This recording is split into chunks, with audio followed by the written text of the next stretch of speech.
Bapak Ibu yang dikasihi oleh Tuhan kita Yesus Kristus, kembali lagi kita dalam Renungan Harian Resort GKE Pulang Pisau. Saya Vikaris Akseviani Itumon STH akan membawakan kita dalam Renungan Harian yang sesuai dengan Nas Almanak GKE Kitab 2 Samuel pasal yang ke-14 ayat yang pertama sampai dengan yang ke-24 dengan judul perikop Absalom kembali. Sebelum itu marilah kita bersatu di dalam doa, kita berdoa.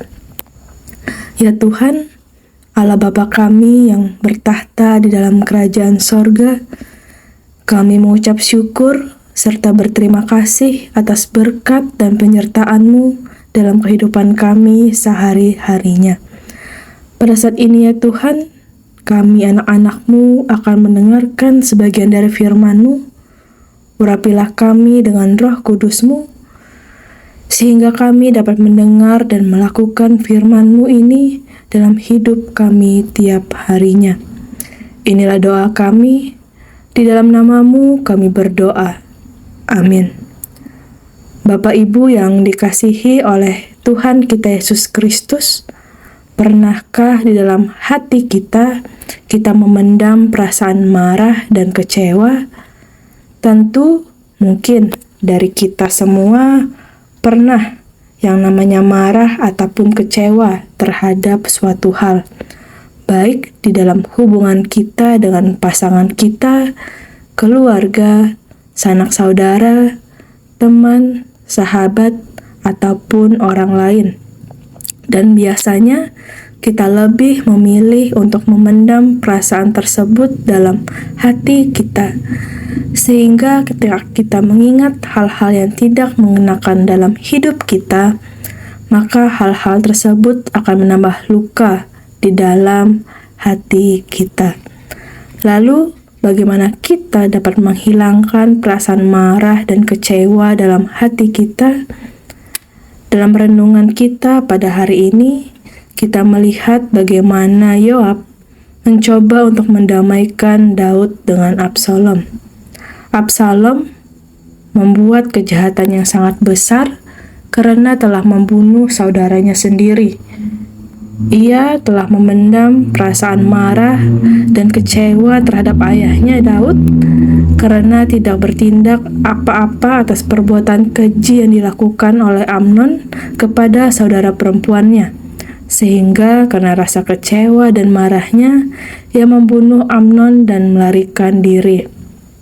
Perbuatan dilakukan oleh Absalom ini membuat perasaan kecewa dan marah dalam hati Daud.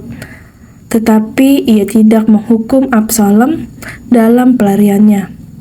Ia lebih memilih mengabaikan Absalom selama 3 tahun lamanya, walaupun di sisi lain Daud rindu akan anaknya itu. Akhirnya Yoab memperhatikan bahwa jika kondisi ini berlarut-larut, akan ada dampak buruk bagi bangsa Israel sendiri.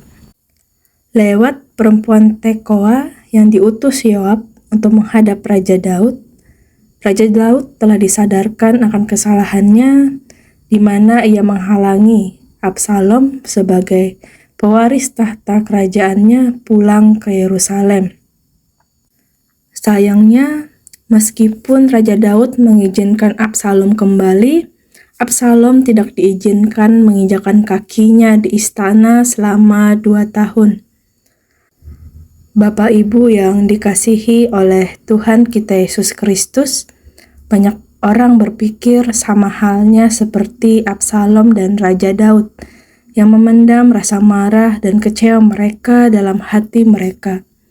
Absalom menunggu selama 2 tahun agar Daud bertindak atas kejahatan Amnon, yang pada akhirnya ia membunuh saudaranya sendiri, dan Daud pun menunggu selama 3 tahun untuk mengampuni Absalom.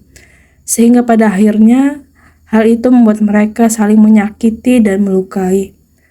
Mereka tidak menyadari bahwa tanpa pengampunan dan pemulihan dalam hubungan mereka, mereka tidak bisa sungguh-sungguh membereskan semua luka di hati mereka.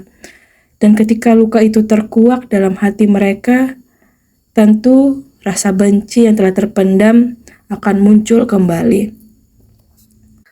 Bapak Ibu yang dikasihi oleh Tuhan kita Yesus Kristus, melalui nas ini kita belajar bahwa saat kita merasa terluka, ingatlah bahwa kita adalah orang yang telah banyak melukai hati Tuhan. Namun kita telah diampuni, sehingga kita bisa mengalami pemulihan hubungan dengan Allah. Dan terhadap orang yang telah melukai hati kita harus belajar untuk mengampuni dan menuntaskan pemulihan hubungan agar hubungan yang rusak dapat pulih kembali. Marilah kita dapat saling mengampuni satu sama dengan yang lainnya. Amin untuk firman Tuhan. Marilah kita bersatu di dalam doa, kita berdoa. Bapa kami yang ada di sorga, terima kasih atas firman-Mu yang telah kami dengarkan pada hari ini. Kiranya melalui firman-Mu kami dapat belajar bahwa menyimpan kepahitan dalam hati kami akan membuat kami selalu jatuh dalam rasa sedih, sehingga kami tidak dapat merasakan damai sejahtera dalam hidup kami. Ajarlah kami ya Tuhan, untuk dapat selalu mengampuni orang yang bersalah kepada kami, seperti Engkau yang lebih dulu telah mengampuni setiap kesalahan kami. Ampunilah juga ya Tuhan setiap dosa dan pelanggaran kami, baik yang sengaja ataupun tidak sengaja, yang telah menyakitimu dan sesama kami. Ampunilah kami ya Tuhan. Pada saat ini ya Tuhan, kami berdoa bagi jemaat-Mu, Jemaat GKE Keharap Gohong.